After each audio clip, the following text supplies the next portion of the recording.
Hari Om. Today we are on to the fifth mantra of the first section of the third chapter of the Mundaka Upanishad. Let me read the mantra.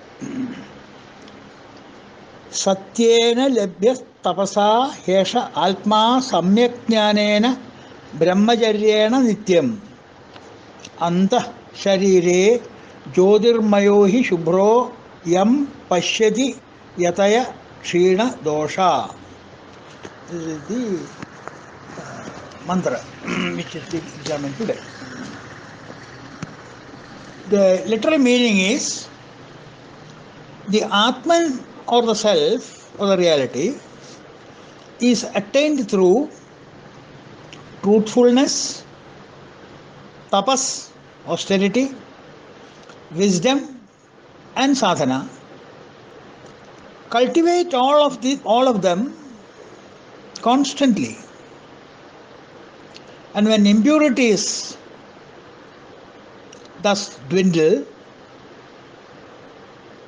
the seeker beholds the reality, the stainless, the resplendent, within his own body.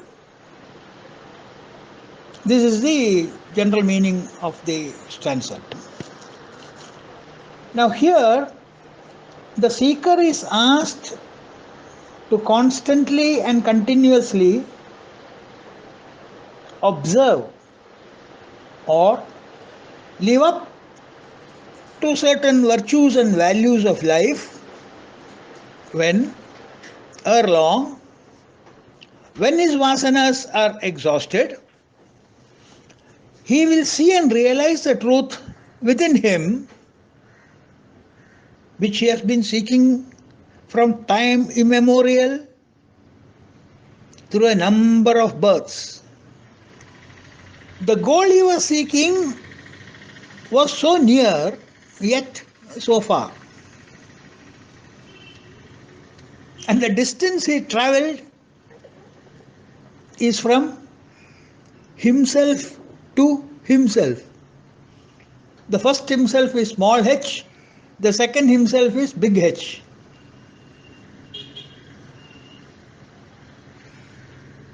If in the first number, if you say, my journey was from myself to myself, small m, big M.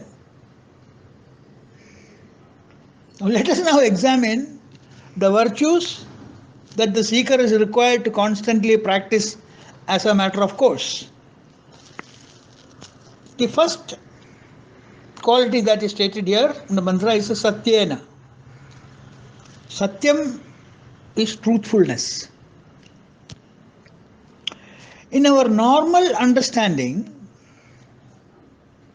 truthfulness is that which is not false.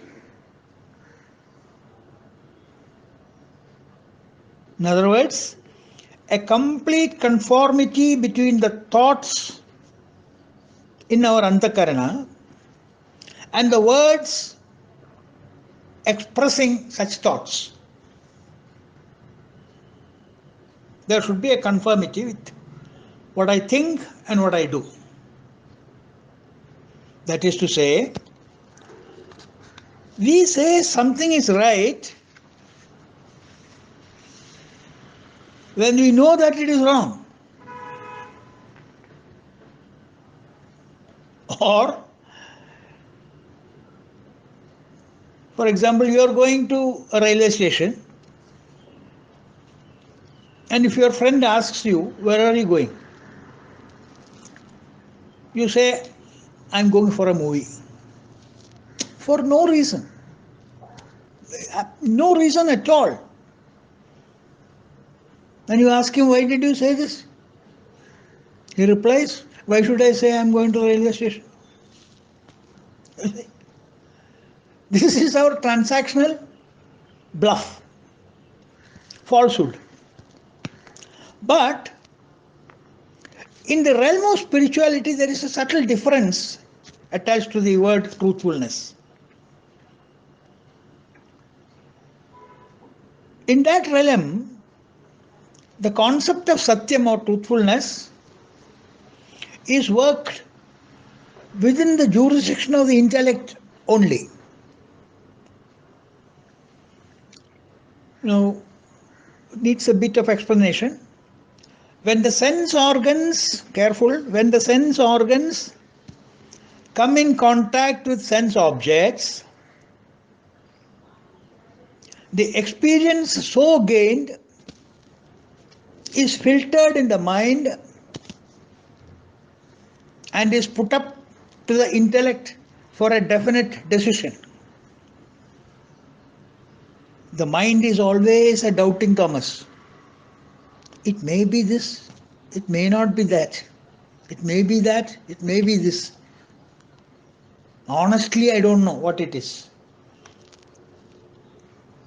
Samshayatmika manas, nishchayatmika buddhi. The thinking and the deciding principle is the intellect, and as such, it comes to certain judgments by evaluating the data brought before it by the mind, collected from the sense objects through the sense organs. The intellect, therefore, comes to let us say, a discriminative judgment on an event, or a situation, or a person, or a thing.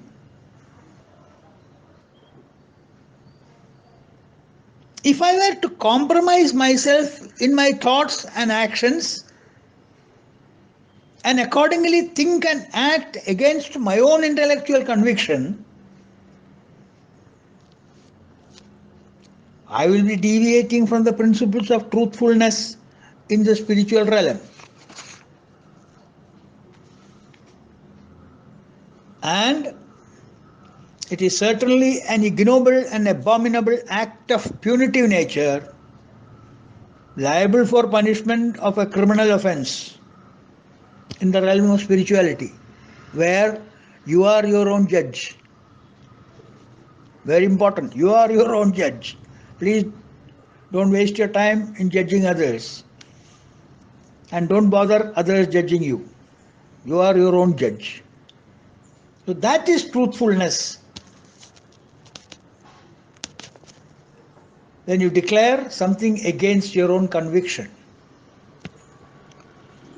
Now the next is Satyena Lebhya Tapaso. Tapasa. Tapas is austerity. And tapas should not be and cannot be misconstrued as a mere physical torture of standing on your head for years together. Tapas at the body level, to some intelligent extent, is essential, no doubt. There must be a physical discipline. But that in itself is not the end-all and be-all of tapas. Tapas is made of a sterner stuff. It is an intellectual and mental discipline to live up to certain noble way of life, unmindful of the hurdles that greet you en route. That is tapas. It may be in any field you work in, maybe in office, maybe in house, wherever it is. Holding on to certain values and virtues in life, holding them to be sacred, regularly and constantly working on towards it. Thousands and thousands of forces may come to uproot your values, unmindful of all that. Like a rock in the Mediterranean Sea, stand firm against the lashing waves of changes. That is tapas. What is next? Samyak jnanena. Samyak jnana is swadhyaya. Swadhyaya means self-learning.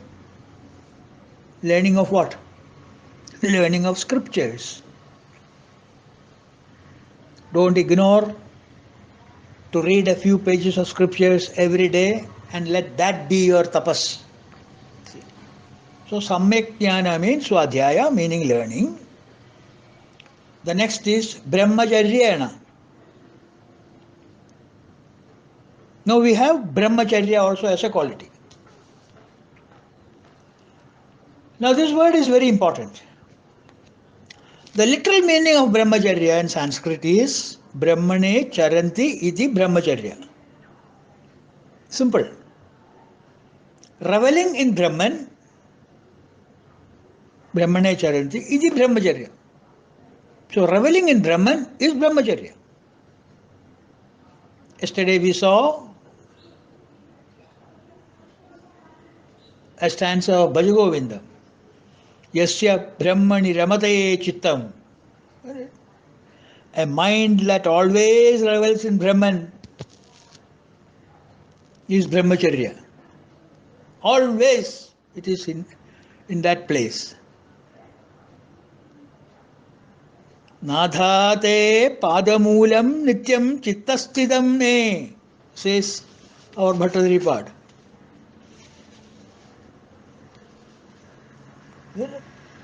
Therefore, strictly speaking, to the extent we deviate our mind from the reality, to that extent we are fouling or violating the traffic rules of Brahmacharya.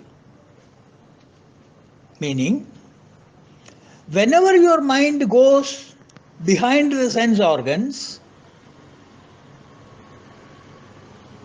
to enjoy the sense objects, it agitates the principle of Brahmacharya. There's a beautiful stanza in 15th chapter of Purushottama Prapti Yoga in Bhagavad Gita. Shotram chakshusparshanam cha rasanam ghranameva cha adhishtaya manaschayam vishayanuvasevate. Beautiful. Shotram chakshu sparshanam rasanam ghranam evacha means the ears, the eyes, the skin, the tongue, the nose. Shotram chakshu sparshanam cha rasanam ghranam evacha. Where it goes? How it goes? They don't go alone. They cannot go alone. They are all inert matters. They need a power behind it. They need a generator behind it. Which is that generator? Adhishtaya Manaschayanam. The presiding officer is there for all these fellows. So he is the presiding officer. Who is the presiding officer? Adhishtaya Manaschayanam. Manas, the mind, is a presiding officer for all these eyes, ears, skin, tongue and nose. And all these 5 people, together with their group leader, admin, the mind, it goes on a parade, on an expedition, for what? To enjoy Adhishtaya Manaschayam, for what? Vishayanupasayavate. To serve the Vishayas, to enjoy the Vishayas. What are the Vishayas? The sense objects. Ears for the sound, eyes for the form, skin for the touch, tongue for the taste, nose for the smell. These 5 sense organs, with the help of the mind marching in front of them as a group leader, they go and attack all these sense organs of action, sense objects, and eke out joy from them. Whenever the mind, together with these sense organs, go out on an expedition to enjoy the sense objects, to that extent you are away from your headquarters, the Brahman, and therefore you are violating the principles of Brahmacharya. Don't fear, please. But samsaris as we are, the providence has been kind enough to grant certain minor and necessary concessions to our mind in permitting it to go behind sense organs. These concessions are granted to grahasthas, households like us. In various smritis, not Shruti, what we are discussing is Shruti, the Upanishad, but in the Upavedas, the smritis, these concessions and exemptions are declared by the current Manu, who is Vaivaswata Manu, the 14th Manu, or 7th Manu. Yeah. Therefore, the eyes, the nose, the tongue, the ear, the skin, etc. are in a limited manner permitted to take the mind to their respective sense objects of form, smell, taste, sound and touch for a very limited and permissible time and return back home, hurry home, like that home line in the typewriter. Back home to the reality to purge.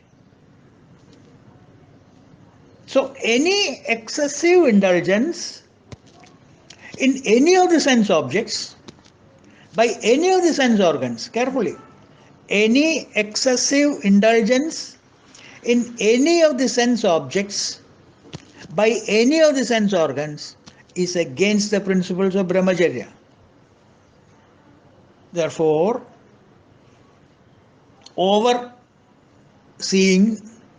not overseeing, but over excess seeing, excessive smelling, excessive tasting, excessive hearing, and excessive touching is against Brahmacharya.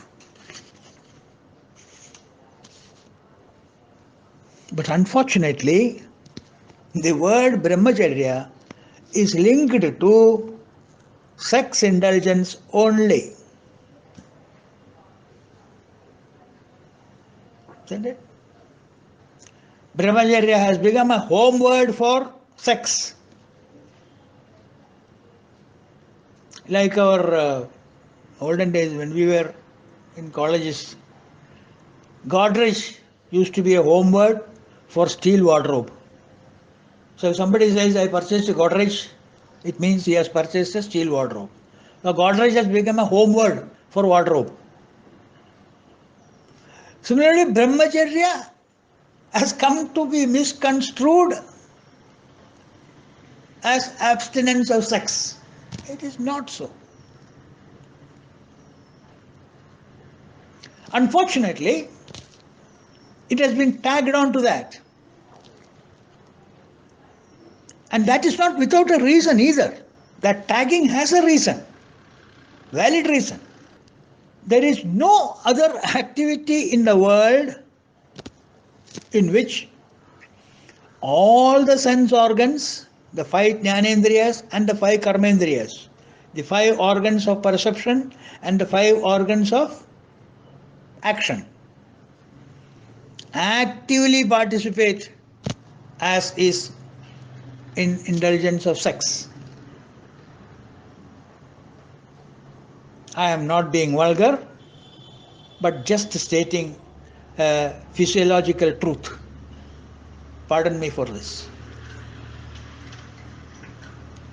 Back to our subject. So all these virtues, namely truthfulness, tapas, austerity, learning, brahmacharya, are required to be practiced regularly.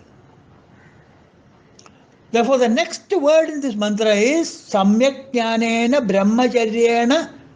There is one 2-syllabled word. These 2-syllabled words in Sanskrit is very dangerous. Brahmacharyena nityam. The word used is nityam. The very vital word.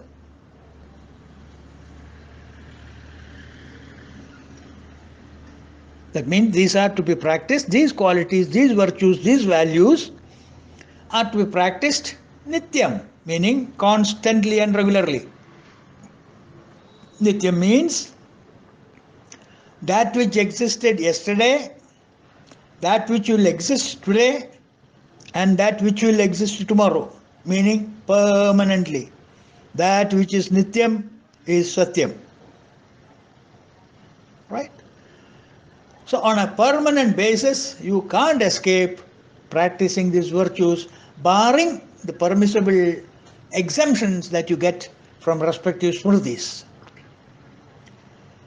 So, when one thus pursues such virtuous life and constantly and regularly get himself rid of all dosha vasanas,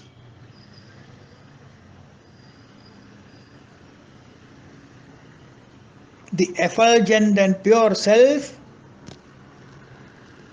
will be discovered within himself. He need not run away anywhere to catch it. It is available within himself.